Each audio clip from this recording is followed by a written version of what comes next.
আসসালামু আলাইকুম রহমতুল্লাহ। দেশের থেকে আইসা বললাম কাতারে।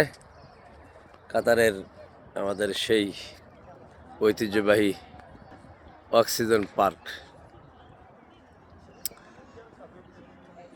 যেখানে আমরা বাচ্চাদেরকে নিয়ে সব সময় আসি। খুবই মনোরম পরিবেশ।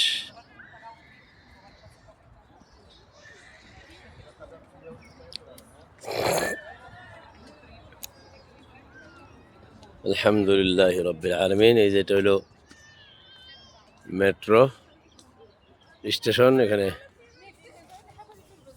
ফ্রিতে চলাফেরা করা যায়।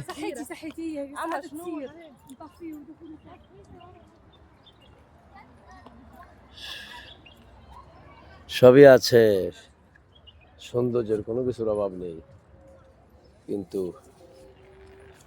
একটা জিনিস নেই, সেটা হলো দেশের সেই আমেজ, দেশের সেই পরিবেশ, দেশের সেই ধুলোবালি, সেগুলো নেই।